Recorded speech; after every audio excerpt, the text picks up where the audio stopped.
Nasaan ang takip niya? May takip yan siya dyan. Pwede na. Ito lang sir, ito dalasin dito. Katagalan kasi ma-obserba nyo kapag di ba sir, kapag namatay siya, kapag umandar, tapos biglang alam sa napuno na ng hangin. Tapos may mapansin kayo dito na naglilik, parang dire-diretso yung singaw. Kadalasan sa na may problem ng ito, check valve dito. Yung check valve. So anong gagawin namin diyan sa check valve? Ang gagawin niyo lang sir, tatanggalan niyo siya ng hangin, totally walang hangin, totally. Tapos i-open nyo to. Sa loob niya sir, may makikita kang parang rubber shutter na parang cup. Yun sir, kapag sira na yun sir, kasi parang katagal siya, nagkakaroon siya ng uka eh. So, nagkakaroon siya ng gap, parang butas. So, hindi naman siya makakabalik dito. Dito lang siya, isa lang ang pupunta niya dito. So, dire-diretso siya kasi meron na ganito. Ibig sabihin may bumabara doon. May gap na sa pinaka, kasi yung butas yan sir dapat totally nakaharang eh. Para walang babalik na pressure. So kapag may konting uka na yun sir, may ubikin na kalangan, magkakaroon sa konting gap. Doon siya sa lalabas dito. Pero may pwede kayo sa home service, halimbawa malayo na kasi kung dadalhin pa dito for repair, ano yan? Pag home service kasi sir, medyo malayo na eh. Hindi, magkano ang bayad sa technician o at saka sa pamasahe at saka yung halimbawa outside of Metro Manila na ano ba yung mga details nyo doon? Parang may service charge din sir siya, parang hindi not sure lang kung nasa 2K service charge plus PSO. Pero kung kaya naman, kung meron naman kayong kakilala sa na mechanic or technician, pwede naman bibili kayo ng pyesa tapos tuturo na lang namin sir para kung paano gamitin ko rin. Pwede yun sir, ganun option din.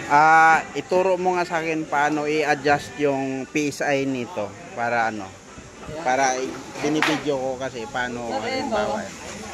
Yung pressure nito constant na to, kung 175 PSI, 175 PSI ito. Ito sa itong stand na to, pwede mong i-adjust yung pressure. Ito. Lagyan mo na sa natin.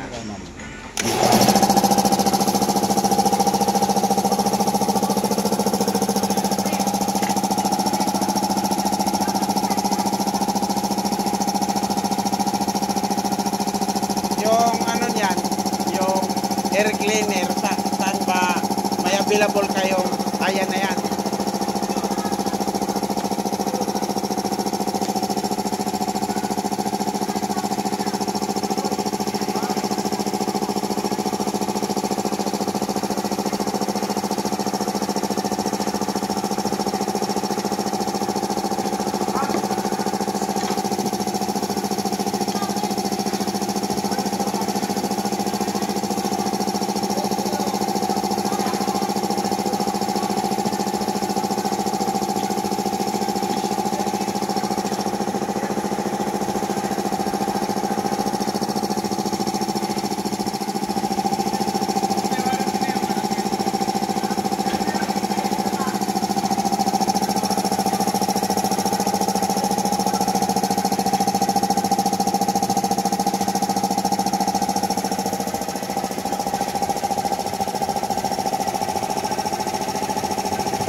Nalapit natin dito sa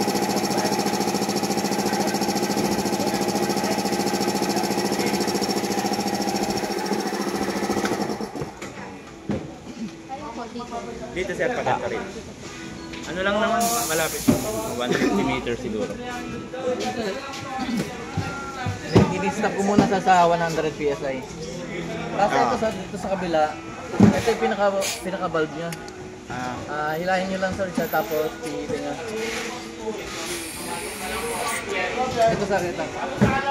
Ito yung pinakakan ng pressure gauge niya. So, hila, tapos adjust mo sir. Pwede nyo sir, i-start siya kung ilang PSI yung requirements nyo. Kung gusto nyo sir, 60 PSI lang. Ayan. Tumataas siya. Apo, tapos i-lock nyo lang sir siya. Ayan. Ilak pababa. Apo. Hila, tapos lock nyo.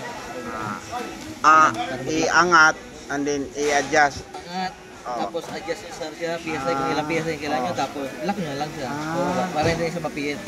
Oo. Tapos ito na sir yung okay niya. Tapos pag may ba ito kasi sir, air filter, nagkakaroon niya ng tubig. Pag nyo lang sir. Patulo. Paano patulo? Ganun lang.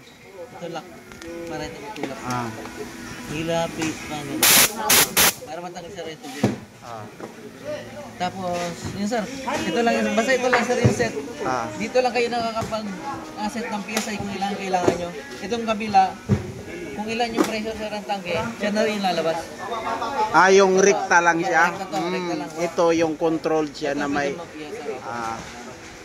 Sige. Tapos, halimbawa sir, yung araw-araw ginagamit, pwede nyo rin sir, kasi nagkakaroon to sir ng tubig sa loob. Ito naman sir yung drain niya. Di-drain lang. Anong lalabas yan? Tubig. Ito dito, anong function yan? Same din sir dito. Same siya. Yes sir. So, meron kang dalawang option sir. Gamitin, rektahan.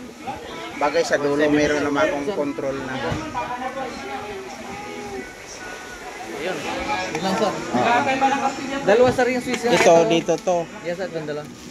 Dalawa sir yung switch. Ano pang ibang papalitan dito? Mga air clean? Kadalasan niya lang sir, ambilin lang maintenance niya, oil at saka filter. Kung madumi. Ito, pag nasisira ba to? O ano? Matagal sir. Matagal naman. Pero may available kayo dyan dito pag yung ano. Basta lahat sir ng pyesa nito, available yan. Wala kayo po problema. Tapos dito naman sir, basta importante sa yung kuryente. Kapag halimbawa isa lang sa idea lang sir, di ba? Halimbawa katagalan gamit nyo. Tapos hindi natin masabi, one time ayaw na mag-start, umuugong lang. Ang possible lang sir dito sir starting capacitor. Mura lang naman yun. Yun sir, pwede nyo mapalitan dito. Kadalasan yun sir Pag halimbawa yung umuugong lang siya, ayaw mag-start. Pero pag halimbawa sir, ni-start nyo, umugong, ni-start nyo, tapos eto, ganun nyo, parang gadget yung ganun umandar, 100% sira ng starting capacitor. Okay, nabibili naman. Meron sir, marami. Yun sir, wala basic lang maintenance niya. Kasi yung sir, yung oil, ayan yung level niya yung oil. Pero yan, may... Ready to use yan sir. Oo. Ready to use na. RTO na pala. Okay. I-empty nyo muna hangin para... Yun ang... Ano to? Yung dito. Delikado ang kabila. Pwede mo ito lagyan ng 1/4. 1/4. Yung ito sir, ito sakto na yan. Kasya na yun doon. Ay, wala kayong ano? Yung panghigpla? Ayun lang sir, ang hindi nakasama. House lamp. May nabibili naman sir, mura lang naman sa'yo. Oo. Sige lang. Sige.